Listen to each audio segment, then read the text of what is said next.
নমস্কার প্রিয় বিয়ার, কি বলবো, পশ্চিমবঙ্গে লোকসভা নির্বাচনের সময়ও রক্তাক্ত হিংসা হয়েছে, ভোট পরবর্তী সময়েও হিংসা হচ্ছে, এমনকি পুনর্নির্বাচনেও হিংসা বাদ যাচ্ছে না। সত্যি পশ্চিমবঙ্গের নির্বাচন নিয়ে যে হিংসা হয় সেটা নিয়ে সেই বাংলা ভাষায় কথা বলায় লজ্জা লাগছে, রীতিমতো লজ্জা লাগছে। কেন এভাবে বাঙালি একে অন্যকে শুধু নির্বাচনের নামে হিংসায় জড়িয়ে যাচ্ছে, বারবার লজ্জা সৃষ্টি করছে, বারবার অপমানের মতো পরিস্থিতি সৃষ্টি করছে। সারা ভারতে নির্বাচন হয়েছে, কোথাও এভাবে এত হিংসা হয়নি, কিন্তু পশ্চিমবঙ্গে হয়েছে এবং ভোট পরবর্তী সময়েও হচ্ছে।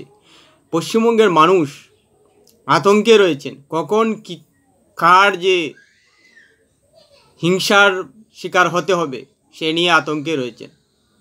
সত্যিই ভীষণ দুঃখজনক। কার দ্বারা আক্রান্ত হচ্ছেন, সেই প্রতিবেশী না হলে অন্য এলাকার বা রাজ্যেরই কোনো মানুষের দ্বারা আক্রান্ত হচ্ছেন রাজ্যেরই মানুষ। আসলে কেন? ক্ষমতার লোভ, রাজনৈতিক দাপট, সেই কারণেই এভাবে নিজের রাজ্যের মানুষকে আক্রান্ত করছেন, যাতে তারা অন্য কোনো দল করতে পারে না, অন্য কোনো দল যাতে শাসনে আসতে পারে না, একচাটিয়া রাজত্ব করতে পারে। শুধুই কি রাজত্বের নেশা?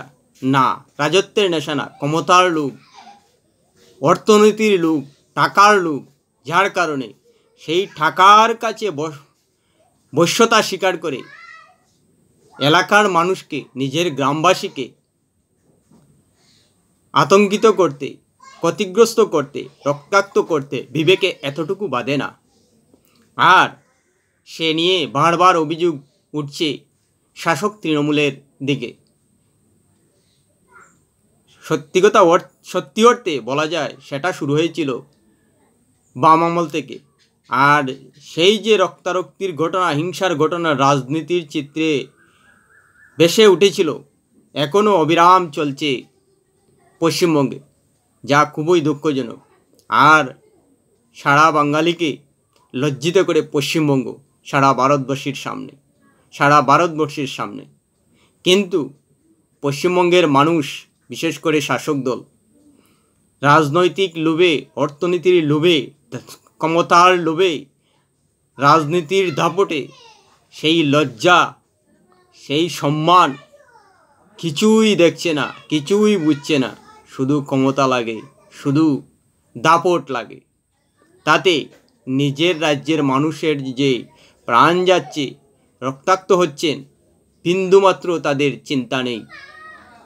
তাই তো সারা ভারতেও লোকসভা নির্বাচনে এত হিংসা হয়নি যতটুকু পশ্চিমবঙ্গে হচ্ছে, কিন্তু তাদের বিরুদ্ধে এতটুকু বিবেকবোধ জাগেনি। আসলে শাসক দলের শীর্ষ স্তর থেকেই সেই ক্ষমতার লোভ, রাজনৈতিক দাপটের কারণে অন্ধ হয়ে রয়েছেন, যার কারণে তৃণমূল স্তরে বা মাঝারি স্তর সহ শীর্ষস্তরে যে হিংসাত্মক ঘটনার একটা মনোভাব রয়েছে, মানসিকতা রয়েছে, সেটার পরিবর্তন হচ্ছে না। যদি শান্তিপ্রিয় হয়ে যান, তাহলে রাজ্যের মানুষ স্বাধীনভাবে নিজেদের ভোটাধিকার করতে পারবেন, এবং তাতে যদি তৃণমূলের ক্ষমতা চলে যায়, তাহলে কিন্তু তারা ক্ষমতা থেকে দূরে সরে যাবেন, এবং ক্ষমতা থেকে দূরে সরতে চান না বলেই তারা যেন তেন প্রকারে হলেও ক্ষমতায় থাকতে চান। এতে রাজ্যের মানুষ যে আহত হচ্ছেন, রক্তাক্ত হচ্ছেন, ক্ষতিগ্রস্ত হচ্ছেন, সে নিয়ে বিন্দুমাত্র তাদের বিবেক নেই, বিন্দুমাত্র তাদের চিন্তা নেই। যদি থাকতো, যেখানে ভারতবর্ষে মানুষকে নিয়ে চিন্তিত শাসক, বিশেষ করে পশ্চিমবঙ্গের শাসক দল, সেখানে রাজ্যের মানুষের এভাবে প্রাণহানি নিয়ে তাদেরকে একটা কথাও বলতে দেখা যায় না। এর থেকে দুঃখজনক আর কিছুই হতে পারে না। কোনো শাসক হতে পারে না, যে রাজ্যের মানুষের ক্ষতিগ্রস্ত, রক্তাক্ত, নিহত, আহত অবস্থা দেখেও চুপ থাকে, কিছু কথা বলে না, পার্টির রং দেখে, রাজনৈতিক রং দেখে, সেটা অবশ্যই দুঃখজনক। এতে শুধু যে শাসক জড়িত, দূষিত, সেটা কিন্তু নয়। শাসকের দেখাদেখি বিরোধী দলও কিন্তু আক্রমণ করছে, পাল্টা আক্রমণ করছে, যা অভিযোগ আসছে। আসলে মার খেতে খেতে একটা সময় বিরোধী রাজনৈতিক দলও সেই আতঙ্ক কাটিয়ে ওঠে, যার কারণে তারাও পাল্টা দিতে শুরু করে। তাই রাজনৈতিক পরিকাঠামোয় নির্বাচনের জায়গায় থাকবে, কিন্তু মানুষের যে শান্তির পরিবেশ, শান্তির বাতাবরণ দরকার সুন্দরভাবে বাঁচতে গেলে, সেটা কিন্তু প্রতিটা রাজনৈতিক দলের নিশ্চিত করা একান্ত আবশ্যক। না হলে একটা সময় আসবে যখন হয়তো পশ্চিমবঙ্গে শান্তির পরিবেশটা আসবে, কিন্তু তখন এইসব রাজনৈতিক দলের নেতাদের প্রতিষ্ঠা দিবসকে কালো দিবস হিসাবে মানতে শুরু করবেন রাজ্যের মানুষ। তখন কিন্তু তারা লজ্জায় সেই দলের বা নিজেদের দলের নামটা নিতেও ঘৃণাবোধ করবেন। তাই সততার সঙ্গে রাজনীতি করাটা অবশ্যই কর্তব্য। কেননা যে কোনো সমাজের পুরো চিত্র বদলাতে গেলে রাজনীতি একটা বড় ভূমিকা নেয়, রাজনৈতিক দল একটা বড় ভূমিকা নেয়। সমাজের সমস্ত কুসংস্কার, সমস্ত হিংসা, সমস্ত দ্বন্দ্ব, সমস্ত বিবাদ মেটাতে গেলে রাজনৈতিক দলই সব থেকে গুরুত্বপূর্ণ। তাই হিংসার আশ্রয় নিয়ে কোনো অবস্থায় কোনো সমাজকে সুস্থ রাখা যায় না। সেটা যত তাড়াতাড়ি পশ্চিমবঙ্গের শাসক দল সহ প্রতিটা বিরোধী দল বুঝবে, তাতেই মঙ্গল। অন্যদিকে আমরা এও দেখি যে পশ্চিমবঙ্গে তারকা তথা বিখ্যাত মানুষের অভাব নেই, যারা সারা ভারতবর্ষে, সারা পৃথিবীতে যত হিংসার ঘটনা ঘটে তার জন্য আকুল হয়ে থাকেন। তারা মনে প্রচণ্ড ব্যথা পান, দুঃখ পান, এবং তা কলকাতার মাটিতে প্রকাশও করেন, তা সময়ে সময়ে দেখা যায়। কিন্তু রাজ্যের মানুষ ক্ষতিগ্রস্ত হচ্ছেন, রক্তাক্ত হচ্ছেন, আহত হচ্ছেন, নিহত হচ্ছেন, সে নিয়ে তাদের কলকাতার মাটিতে বিক্ষোভ দেখা যায় না, কলকাতার মাটিতে সেই মানবতা দেখা যায় না। এতে একটা জিনিস পরিষ্কার বোঝা যাচ্ছে যে তারা মেধার জুড়ে বিখ্যাত হয়েছেন, কিন্তু মানবতা বোধ যে সত্যিকার অর্থে দেখাতে হয় সেই বোধটা তাদের জাগেনি। হ্যাঁ, প্রশ্ন তুলতে পারে, কিন্তু তাদের সেই অবস্থান নিয়ে প্রশ্ন তুলছি এবং তুলতে বাধ্য যে তাদের সেই মানবতা দেখা যাচ্ছে না। নিজের রাজ্যের মানুষ যাদের ভরসায় তারা বিখ্যাত হয়েছেন, যাদের ভরসায় তাদের জীবন চলে, সংসার চলে, তাদের সেই ক্ষতিগ্রস্ত অবস্থা দেখে তাদের বিবেকে বাধে না। অথচ ভারতবর্ষের অন্যান্য প্রান্তে কিছু ঘটনা ঘটলেই তাদের বিবেকে বাধে, তাদের মানবতা জাগে, কলকাতার মাটিতে তা প্রকাশ পায়। আসলে সেখানে একটা দ্বিধা কাজ করছে, একটা উদ্দেশ্য কাজ করছে। যদি বাইরের মানুষের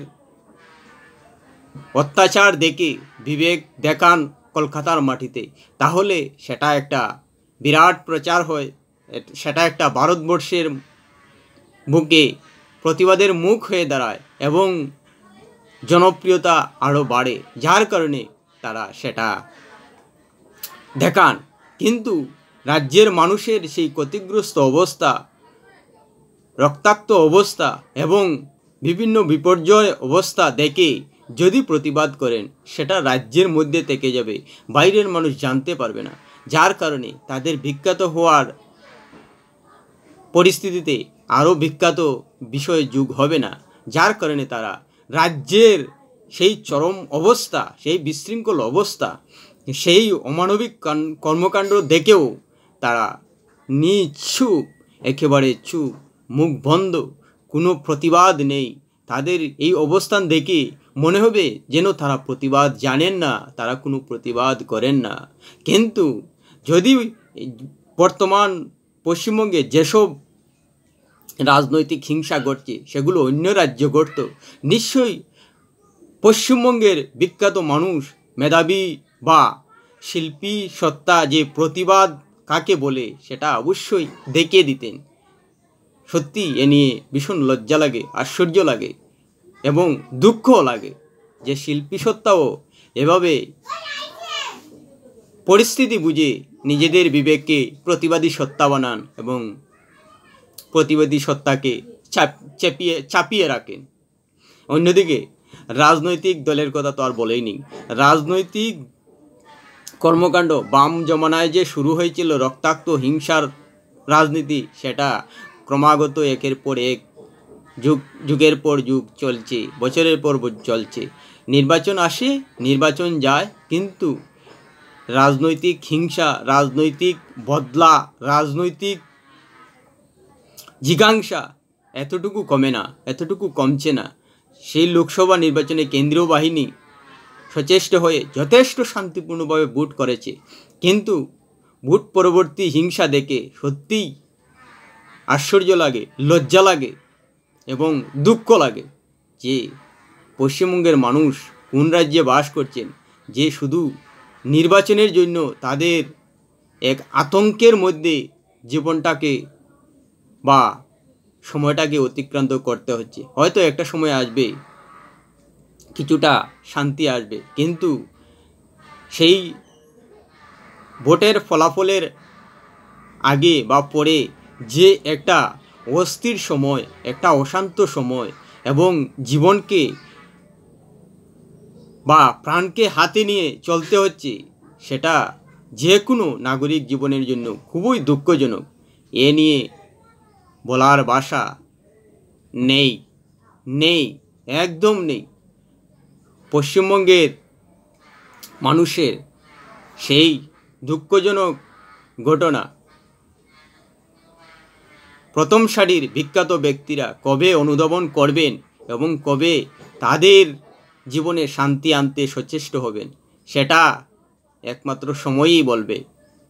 আশা রইল সেই দিকে যে নির্বাচন এলেও যাতে পশ্চিমবঙ্গের মানুষের প্রাণকে হাতে করে চলতে না হয়, সেই দিনটা যাতে তারা দেখতে পারেন। ভিডিওটি ভালো লাগলে অবশ্যই কমেন্ট করবেন এবং সাবস্ক্রাইব ও শেয়ার করবেন।